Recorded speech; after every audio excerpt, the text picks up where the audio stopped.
Hey guys, Kevin here, back with another episode of Founder Fridays. Super excited today to welcome in our latest guest. He's Riley Stricklin, the president and co-founder of LumeCube. And Riley, crying out loud, thank you for spending a little bit of time with us today. Yeah, Kevin, absolutely. Great to have you, or great to be here. Yeah, likewise. So, where I didn't ask you, where are you located? We are in sunny Southern California, down in San Diego. Oh, it is ironic that you operate out of a place with terrific lighting most of the time. But Very true. but yeah, but so we always kind of I try to start these interviews at sort of the beginning of your entrepreneurial story. Um, I have to ask, originally, were you plunged into darkness? Like, what happened here where you were like, I've got to fix the way that that people are seen? Yeah, it was more of an identification of kind of a hole in the market. So, Sure. started the business with two other gentlemen. So, I was a co-founder along with a founder and another co-founder, and the three of us were working in uh, the imaging space on the software side. And condensing the story into about 30 seconds, we were traveling the world, going to photographic trade shows, selling photo software, Adobe editing software. Always a big lighting company there for the DSLRs and high end filmmakers and photographers. And this was 2013, 2014, and we saw this massive shift. In 2013, the iPhone came out with the first kind of 4K camera in the iPhone. GoPro had just IPO'd in 2014, taken over the world. And so we saw, while the pro market was there, the mass amount of photos and videos that were posted to Instagram, taken by everybody, were all on smaller devices. And we looked at it and we're like, man, these things are so small, but they're kind of suffer in low light. And so why isn't there any light out there for a GoPro or an iPhone or something like that? So it was as simple as we made 6 prototypes just playing around. It wasn't a full-time job, or we didn't go head on it. Threw them up on Kickstarter, thought, maybe we'll get 20, 40, 50 grand. The 50 grand was the goal. We hit that goal in 72 hours and ended up with $250,000 in 30 days. And we're like, whoa, I guess there's something here. And so That's but, crazy. quit our jobs, pursued that full time, delivered a year and a half later. And here we are 8 years later with a staff of 30 and distributed all over the world. That's amazing. I mean, well, and that wasn't the last time that you guys faced sort of an uphill march, right? Like, so feel like I read something about 2019 and maybe CES and going to market with essentially a bundle that you guys had sort of bet heavy on. So can you Yeah. walk us through that scenario? Yeah. So, one of the strengths I think in LumeCube and our ability over the years has been to kind of pivot as the market changes. So when we started out, we were very heavily invested in, GoPro accessories and GoPro lighting when GoPro was all the rage. And that did start to trail down, as we all know the GoPro story. And so we were always looking to kind of replace lost revenue and be where the market's going. And so in 2019, we had in 2017 put a little iPhone filmmaking kit in about 300 Apple stores in the US. So we had a great relationship with them. And the next thing that they were pushing, was kind of FaceTime and video calls, and really pushing the videos in our computer screens. So they agreed to put a little snap-on lighting kit for your laptop in 600 stores around the world. Every single Apple store this kit was going to sit on. In theory, what a great concept. Skype and Zoom was somewhat there. We bet heavy, brought in, usually on opening orders of new products, we'll do between 1,000 and 5,000 units, to kind of testing the volume. We went in on 20,000 units heavy, assuming this was going to be a phenomenal product. The entire year, we sold less than 2,000 units. They never sold through. In fact, we had to take some back from Apple, and it just was, coming into 2020, the biggest liability on our books. We had, $500,000 of cash tied up in these products that Apple no longer wanted. And we were just like, we got to get these things off the books. Come COVID, we sold the other 18,000 units in 22 days. Yeah, that's crazy. I Just mean, wild. it's And and it's proceeded to, holy smokes, we were going to kill this product. We need to now modify it, upgrade it, and order more. We ended up selling almost 200,000 units, over $20 million in that particular SKU over the next 12 months. So just it was a huge lesson in how the market can totally impact, how you're positioned in the market is how that product will do. And market shifted, and suddenly a product that was not important became important, and was a massive transformation in our company, and kind of brought us to a new level. Yeah, there's really no substitute for timeliness and something that's thoughtfully put together, and the right place, right time, right audience is Yeah, a magical combination. could not have That's planned it. that's Fell into that one, so that's not on us. That's That's right well, place, I, right I time. have to ask though, like, so obviously the market changed, but like beyond that, like, how did your perspective change? Like beyond the fact that you were like, oh, this thing that maybe felt like an albatross 2 months ago is now like selling like hotcakes or whatever. And how does that? I mean, obviously, you talked about refining your offering and Mhm. continuing to improve it in a pandemic situation that where it was really essentially open ended for a really long time, and nobody knew how long we were sort of going to be Right. housebound. So, how beyond the obvious changes in the marketplace, the fact that now you guys have hardcore demand on your product and you're blowing through it, and you got to figure out supply chain issues and getting more manufactured, and at the same time uh, trying to iterate along the way. But did it change your perspective as like as an entrepreneur and a marketer? And what else outside the obvious do you feel like you learned at that point? Yeah, absolutely. From it became an incredibly opportunistic situation for us. And we felt strong about it because we were delivering, the way we looked at it, this was a great solution for a lot of people who were just completely displaced. They didn't have a proper home office. They were sitting on the couch, sitting in a living room that didn't have great lighting, trying to perform their job, close deals, sales calls, trying to continue to work. So we were thrilled that we had a solution. And through that process, we've quickly recognized what we were selling did need to have a few modifications to really fit the best bill. So it was a real good learning experience in being able to pivot, be opportunistic. I mean, I can't even describe to you every single unit that year was air freighted in. The bills were astronomical, but we decided to eat those to continue pursuing, getting new customers in the door. But one of the things that was pretty interesting that we're still call it challenged with and dealing with is, as an entrepreneur, you are always driven to kind of find those unique opportunities. Be opportunistic when something presents itself, and that can be good and bad. Sometimes that's the classic shiny object syndrome. And I see an opportunity over there, and you end up kind of leaving your core competency behind.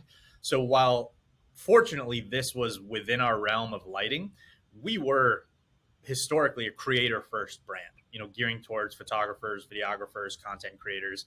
And being opportunistic, we kind of reskinned the website, really changed to more of almost a Logitech type brand, business tools, trustworthy tools for the everyday, employee and professional out there. And it did over that year, and I think we dealt with it mainly in 2021, is it kind of put us into a little brand identity crisis. Who were we? Were we this video conference company, this desk light company, or were we still catering towards our core customer who kind of got us off the ground, those content creators and photographers? And it, being opportunistic, I can definitely say from a negative component, we ended up leaving some of those people behind. And so we've had to kind of do some work to really earn their trust back. And yeah, while it was great financially and put a lot of money in the bank for us, it definitely strayed us a little bit off course of who we were as a brand. So we've had to do some significant work over the last 12 months to really define who do we want to be, who are we, and which direction are we going to take it for the next few years. So that was a big lesson learned. Opportunity is great, that shiny object syndrome, but be careful. It can take you off course, and sometimes it's hard to get back on. Well, and all hail runway, though, right? Like Yeah, it's nice exactly. to. It's like you sort of can't figure the rest of it out if you guys run out of capital. So Totally. makes sense. And along the other side, like one of the things that you spend 5 minutes on your website and figure out straight away that you guys, speaking of maybe reshaping and re-examining the relationship that you have with some of your original customers, spend a lot of time honoring the idea of community and the way that that people in your sort of ecosystem connect with each other.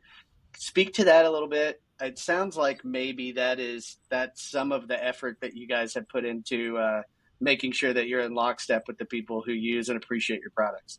Absolutely. I mean, that you nailed it. The community and brand is really, I believe, what is going to be a core competency for success moving forward in any direct to consumer company. The days of that transactional purchase, I think, are a little bit behind us. The customers are a little bit more interested in who is this brand, what are they all about, what am I buying into and who am I buying into versus just I need this product. That ends up being that Amazon shopper. I'm looking for product X, let me go, it fulfills the need. But on that e-commerce side, especially with how much money we spend or spend currently on developing that community, it's we really want those customers to buy into not only the product that we make, but who we are and what we're doing with it. And so that's been big. We've had a lot of transitions in our marketing team this year and fostering how do we communicate with those customers. And what's cool about us, our core customers really are those kind of creators and innovators. So we love growing with that customer. That person who might just start a YouTube channel and want to get it off the ground, they might come in and spend 50, $60 with us, but we totally see that path where 2 years from now they've got two of our larger lights. They're using, 3 or 4 LumeCube products to produce, maybe a podcast or a YouTube channel that's got thousands of subscribers. So we want to be with them along the journey as they elevate their craft and also be, a source of community and inspiration. So a lot of what we're leaning into now is, not just, hey, buy this product, check this out, but more storytelling. Check out this entrepreneur, this YouTuber, and how they integrate lighting into their ecosystem and what they're doing to get better content and tell better stories. And we see that, and we want to really foster that relationship with our customers to help them grow through their journey. And it's shown a lot of kickback in terms of, as we've developed new products and launched a lot of new products in the last 90 days, we've seen our return customer rates really skyrocket, which to us is, you can't grow 100% on new customer acquisition. It just, the economics aren't there anymore. So that's been really important for us. Well, and obviously with the fact that eventually there is a light at the end of the tunnel, no pun intended, and you come out of the pandemic, and so market conditions have changed again. Yep. That community gets to be really important, and just in terms of validating your relationship with them. What are you doing, to sort of expand on that idea a little bit more? What have you guys done to connect people in your community with one another? It sounds like you're certainly creating great examples of how they're using your lighting to maybe get better shots or produce better podcasts, a variety of opportunities there. But are you doing anything? What have you guys done to just help them help each other succeed? Absolutely. So, we've really leaned into, the storytelling is the primary component, but then as they come through our customer journey and, post-purchase emails or just any marketing that we have in the package, a lot of our marketing now gears towards our community groups, both on Facebook and on LinkedIn. So we really see a lot of that, we call it the innovator, the achiever, that kind of entrepreneurial person who might have a lot of workspace lighting. They're behind a computer, closing deals, starting a company. LinkedIn is a place where they spend a lot of time. So we've developed a LinkedIn group where a lot of those people in that community can get together. And one of our biggest initiatives on that side of the business is we are just sending out a boatload of free product. So everything that gets returned to us, we refurb and we do not sell it. We send it out to people in the community, influential. And we've seen a lot of organic community posts come on LinkedIn from that and just stirring up conversation. And then our bigger one is really on the Facebook side. So that's our LumeCube user group and community group. That's, I think, in 4,000 or 5,000 members now. And we are able to internally communicate with them. We know that most of those people are current users. So once they enter that world of using lighting as a tool to enhance their craft, join that group, and we deliver tips and tricks, kind of post blogs in there, do a lot of customer highlights. And it's one of the things that we're most proud of is there's a lot of activity in that group every week. And us as a brand probably are 10% of that activity.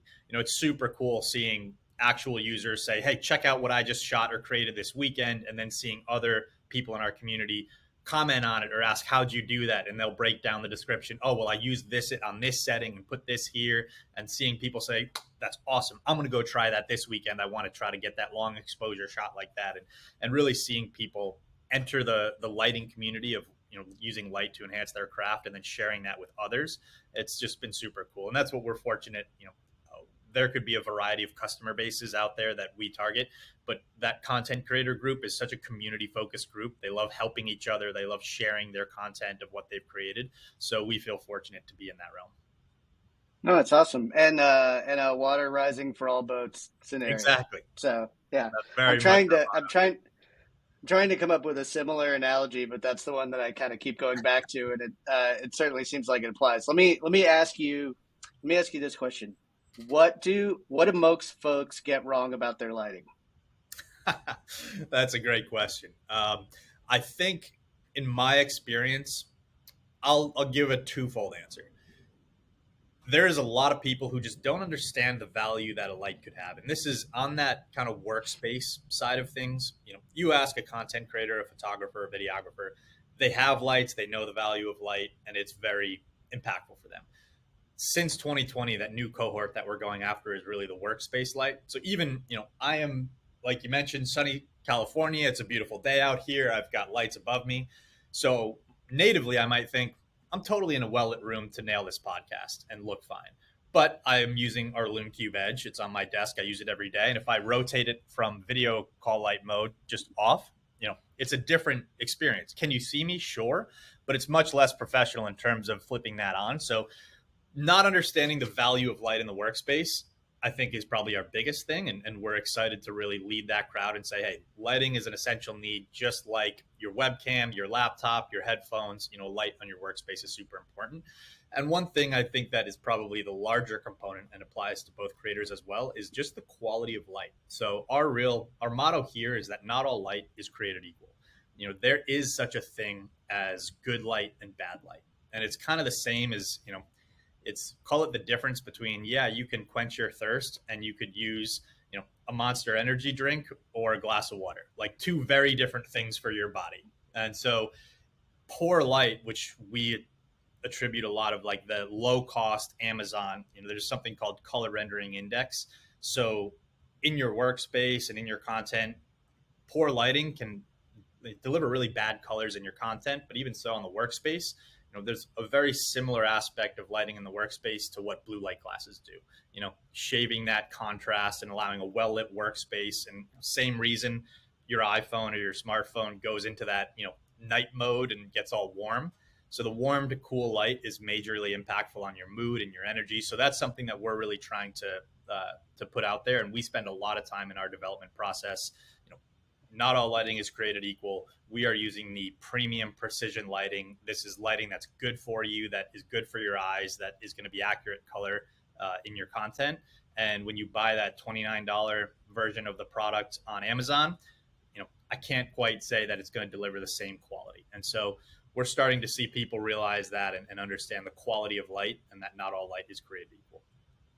Yeah, as someone who spent a little bit of time on video, looking more or less like I was being interrogated, it really makes a difference. Like when you have great lighting, it makes a terrific impact, not just necessarily on the way that you're perceived on the other end of the line, but certainly in your confidence moving forward and being able to put the best version of yourself out there. There's some incredible stats out there that came out from COVID that were upwards, watching some eye stats that some scientific studies did, that you on a video call, upwards of 50-60% of the time are looking at yourself, and so if you look poor, that's gonna impact your confidence and your ability to feel good in that situation, because in a normal meeting you can't see yourself. So if you don't look great, you're not sure about that, but on a video call it's very evident, and that can really impact your performance on that call.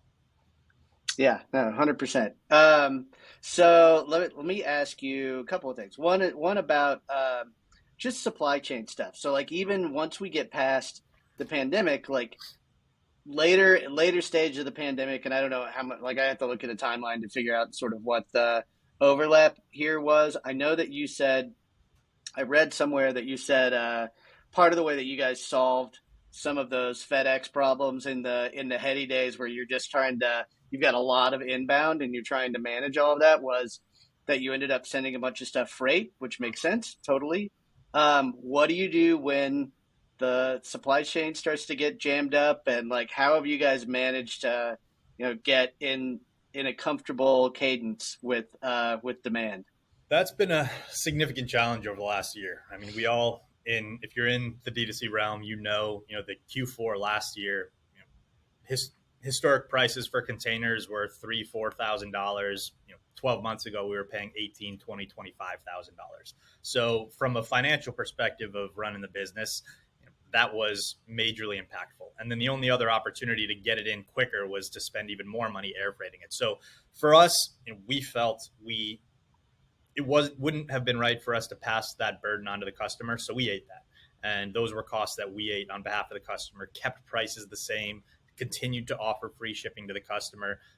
When I look at our trailing 12-month revenue, it's significantly less profitable because of those expenses. But fortunately, things are back to normal. So one time, 1 year, it's not part of the unit economics of the business. But we've just had to really change our demand planning forecasting tools.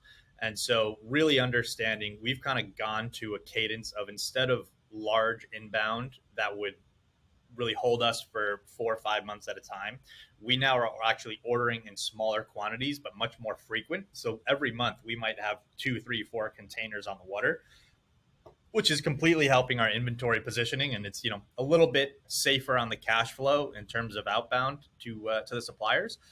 But, we have a product right now that has been selling really well. And obviously coming into the Black Friday week, there's a potential we may go out of stock. But because of this different cadence, instead of waiting long term, we do have another 1,500 units that are supposed to arrive in like 12 days. So that was historically different. We would do these large orders that would hold us for a long period of time and tie up a lot of cash. So smaller orders have been able to keep us a little bit more nimble on that. And it's been really impactful for us, both on the cash side of the business, but also making sure we have products in stock. And I'd say the only other thing that's helped us is that in an event that we do go out of stock, because it is challenging, things get caught in port. Us being a Shopify Plus customer, we've used some tools and some Shopify apps that have really helped us, go into pre-order stage and continue to take pre-orders and then backfill those once that container arrives, and stay in business and still collect those sales, versus completely going out of stock and not collecting any revenue until that product comes back in stock. And I think the last year of supply chain, the consumer market is pretty used to a pre-order or a back order these days. That's become pretty commonplace. So we haven't seen conversion rate get too impacted when something goes into a pre-order mode, as long as we're forward about, hey, it's not just a random pre-order, it's a pre-order with an expected delivery date of 25 days or 15 days. So transparency is key for us, and that's been helpful for us in our customer base. It makes a huge difference. Let's talk a little bit. This is not really, you probably figured this out. This is not really necessarily a nuts and bolts marketing specific podcast, but I do want to ask you, because one of the things that you've gone on the record about is that you guys have had some success when you did have to really pivot hard to D2C, like specifically in Facebook and Instagram. How are talk about your marketing channels now, what's worked for you guys, and where you see your continued bets that you want to make moving forward. Yeah, so we're a 90% direct to consumer business. So that, I'd say, call it 2018, we were 70% wholesale. So it's been a very intentional shift year over year, kind of changing the balance of those scales.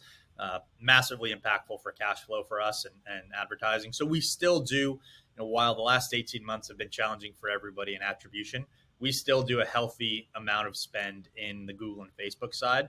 And, it's been interesting testing some of the Google Performance Max and some of the new tools that have come out. But moving forward, it's interesting when you look at, call it a Facebook ad, for example. Maybe I spend $50,000 on a Facebook ad campaign this week. Next week, while I did get impressions last week, that ad is gone. And I got to spend another $50,000 to deliver those impressions. So what we're really looking at is investing in things that might have a little bit more lengthy and legacy outcomes. So call it evergreen, which we've seen, and we've done a little bit of testing, spent a few $100,000 last year, really working with some YouTubers and content creators to do, product review videos and things of that nature that, might spend $5,000 with a YouTuber to do a product review on a product that we're launching. And in the first month, we'll see, hey, it did $6,000, so great, a little bit more than a 1x return. I sit here today and look at that, what we did in May of last year, 18 months later, that $5,000 spend has delivered more than $60,000 and is still continuing to sell product, a year and a half later. And so going into some marketing that is going to be a little bit more evergreen.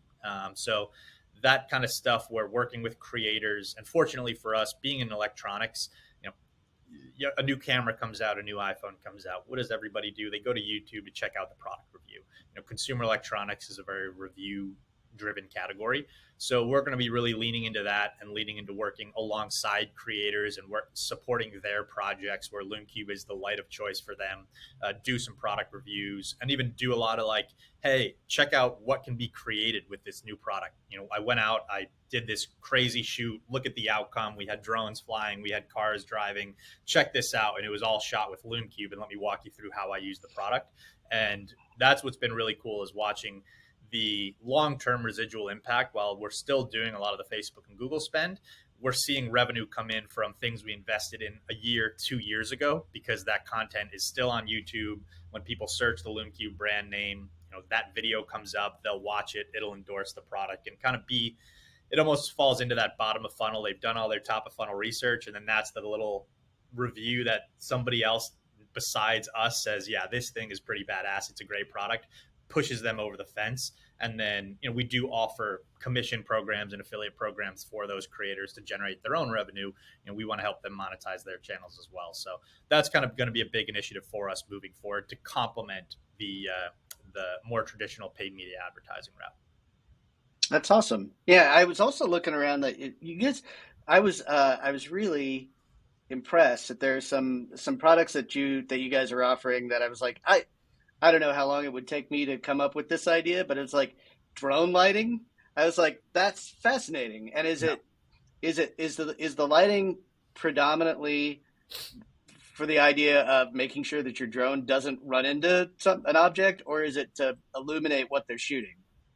So it started way back when, and kind of a few years ago, primarily as drone headlights to illuminate what you're shooting, so that if you were flying a drone in the evening time, you could either see what the drone sees as headlights, or you could basically use it almost as this massive unlimited C-stand where you could hover over something and cast light down, and we saw a lot of that happen in like car commercials and car shoots where they'd be driving down the road and it'd be a running spotlight. And what it's actually shifted in the more volume now is going into what's called anti-collision lighting. So same thing as planes have those little blinking lights on the wings. We have the FAA put some regulations in 2 years ago that announced that all drones have to have that. So we deliver a little kind of $30 product that you can Velcro onto your drone, and it delivers an FAA approved drone light, which is basically red, green, and white, and has a 2-mile radius. So it's been cool to see that. And again, product offering expansion, very different than our core user, but still falls in that LED lighting space and still falls into that, a product that content creators can really use to elevate their craft. Cool. Yeah, that's super fascinating. I just have a couple more things. One is, have you guys concepted anything that you like for whatever reason just didn't land? Like, drone jokes aside, like was there ever anything that you were like, maybe this would kind of be a fun thing, and then just for one reason or another it didn't make it to go? Oh yeah. There's been a number of those through the years, but the one that's probably was the biggest swing and a miss is, and we really haven't seen anybody nail this idea, but really the goal was to try to find a way to have a little light that could enhance iPhone footage. And so we came out with this thing that was called the Pic Pro, which basically, when you hold your camera like this, you could attach it to your finger, and it was a little LED to enhance video with your mobile. And it was about $50, and it had kind of a version of a pop socket on it that you could slide on your hand. And I think we brought in 1,000 to test it, and outside of getting chuckled at by some of our core customers, I think we sold like 7 or 8, and it was just like, guys, this is a swing and a miss. And in theory, you think, hey, if we could crack the best light for iPhone filmmaking, like massive. There's millions of dollars of sales to be had there.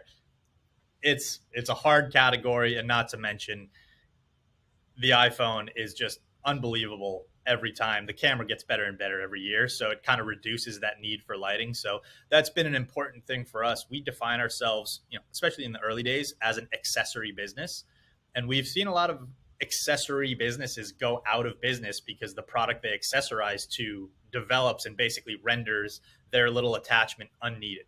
There's been countless iPhone little lens companies that had the fisheye lens for the iPhone that have now gone out of business because the iPhone can do it natively. So, we've been careful in that realm of not betting too heavy on a category that Apple, if the new iPhone has all these LEDs in the back, would just render our product kind of useless. So that's been a dance for us, but I can tell you, I go out to our warehouse and there's still a few of those little Pick Pros lying around, and I smile every time I look at it because it was a big lesson learned. Well, and it's also one of those things too, where it's like, if you guys had 100%, if anybody had 100% strike rate, then at some point you're like, okay, well, are we really testing these the right way? Like, Right. yeah. So that's really cool. Thank you so much for sharing your story, Riley. Where can people find you? Yeah. So our website, LumeCube, LumeCube.com is the best place to learn about the brand. Me personally spend a lot of time connecting and engaging with my network on LinkedIn. So that's the best place to find me in particular. Feel free to shoot me a message. Love to talk shop, have conversations, and if you're interested in trying our product too, let me know. We got a whole warehouse full of samples that we send out for people to try out. So happy to get some lights out there into the market. Amazing. Well, we'll look forward to sharing this interview and your story with our crowd over here at Triple Whale. Again, thanks so much for spending a little bit of time with us. I hope you have a great Q4 and a crazy BFCM in the best way, and looking forward to 2023. Thanks so much, Kevin. Really appreciate it. All the sales went live today, so fingers crossed. We'll see how it goes, and looking forward to the next run as well. Amazing. All right. Riley Stricklin, thank you so much. Have a great one, and we'll look forward to rooting for you guys moving forward. Thanks, Kevin. Okay, cool. So I'm going to pipe down for a second, just so there's a dividing line here, and you're 99% uploaded, so I don't think this is going to take very long. Cool. But we are effectively done at this point, and so now we just need to let it run for a second and see if we can get your part to be done compiling, and then we'll be set to jet. Question. I hope that was fun. Yeah. Oh yeah, love talking shop and sharing the story. How do you like Riverside? I've done a few on here, and used to be doing Zoom podcasts, and Riverside seems to be everybody's preferred platform. Has it been really beneficial? So Raba loves it, and so I got coerced into starting to record here, and I actually really have become fond of it. Okay. The output's good. So the end result is usually pretty crisp. And I do appreciate the fact that it's it gives me a sense of, the worst thing that could happen is we record and then we get done with the recording, and then for some reason something's jacked up and it's we have to go back and do the whole thing again. Yeah. At least now I have a pretty good idea as to how much of the data we have. And so I can tell by just based upon it kind of makes sense given the business that you're in, but I've talked to some guests who just were physically in a place where they did not have great Wi-Fi connections, and it's you can tell straight away, but your connection's stout. So yeah, no, it's great. I'm a fan. I am a competent user of Riverside, but I haven't pushed it very hard beyond what we're trying to do. So I don't know if I consider myself an expert, but I'm certainly well versed in it. And we probably recorded, give or take, about 20 episodes. So it's oh, wow. enough of a sample size that I have some ideas to how it's going to work or what to do if something goes weird. So. Nice. Yeah. Oop, that's my side. Yeah, no worries. All right. Well, cool. Why don't we just give it a couple of minutes, and like I say, you don't have to sit there if you don't want, but just to let it upload, and then you'll be good to go and can enjoy your weekend. Right on. And what I know I was chatting with with Colin of his kind of role down at Triple Whale. So what's your engagement down there? Have you been there for a bit? I was our CMO's first hire. So Wow. I'm head of community. Okay. So I run our digital Slack community. I basically drive all our event flow. Um, I conduct these interviews, which are sort of a fun sidebar, and do a little bit of writing. But yeah, it's we are a small but mighty team, and I'm adding some headcount. It's been it's been a really fun first year. I came on in January, which is in triple whale time, like a million years ago. It seems it's like what did somebody say? Cat years or dog years, whatever. Totally. And so there's been a bit of that. Colin is our head of content, but also just drives. He and I work together on just lining up these conversations, and then ideally, this podcast series was concepted as an opportunity to take companies that are using triple whale within the our ecosystem and giving you guys a little bit of value add spotlight. Yep. And like selfishly, it's just fun for me. Like I love learning about what you're doing and why and what the history behind it was, the stories are like it's like I could never. Sometimes I think I could predict where it's going, and I'm usually wrong. So it's like it's much more fun for me to learn about the idea that you guys were sitting on whatever it was, 18,000 units, and then all in 22 days. That's flabbergasting. It was Like wild. just It was. unbelievable. I could tell you that year. The compliment to it was 2021 when the world started going back to normal. That demand quickly eliminated, and it was certainly a wild ride on the downside and trying to build it back up. And taught me a ton Yeah. of business. But what a cool experience it was for me. And we, Triple Whale is a core part of our tech stack now, and we love it. And I love this stuff and following you guys because it really is. So many of us in e-commerce are battling the same challenges and trying to climb the same mountain in different product categories, but triple whale is definitely like a common thread that we're all using. So it's cool to see the community that you guys foster around all of us who are kind of trying to build in D2C and find other ways to market and try to navigate all the challenges. And despite completely different products, we're all in the same bed. So it's awesome. Well, a lot of those problems or the challenges that you're facing are pretty similar, right? So it's like we've even had a couple of things like so. One of the things I put together this year was a road show where we basically went out to the four geographical markets where we have just big clusters of folks that we work with, and we threw cocktail parties for them. So it's like, tell me where you're in San Diego. Yeah. Yeah. So we did one in LA not very long Cool. ago, and and and London and Toronto and New York. And when I was in New York, I had somebody come to me and basically say, "My business is doing really well, but I don't know what I don't know, and I'm trying to figure out how we grow to the next stage.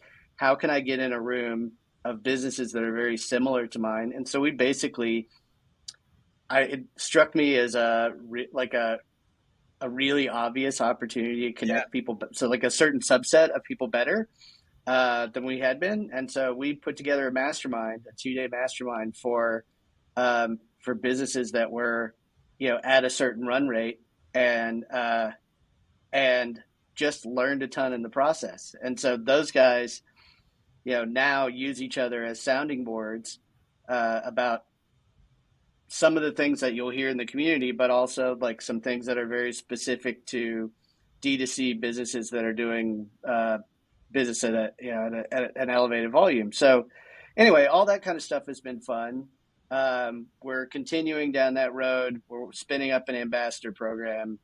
We're it looks like maybe there are as many as 3 additional masterminds that we'll put together next year. So it's Wow. like contingent upon how we define those. I'm also hosting a 2-day educational conference and award show at the end of January called the Whaleys.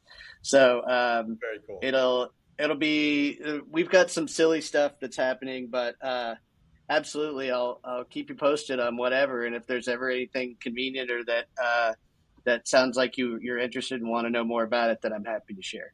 Yeah, love connecting with other D2C leaders and fighting the fight and sharing and wins and losses. So, and then for as you guys kind of expand your content stuff and do anything, let me know what you guys need. Happy to support you guys from a lighting perspective and get you all the tools you need to keep everything well lit. So, as I was saying, Oh, a big amazing. initiative for us is seeding product, and just we feel we've got the best product in the category, and sometimes an Instagram ad doesn't quite do it. And so we're totally on board, and we've been sending out hundreds of units a month to people that we call them influencers.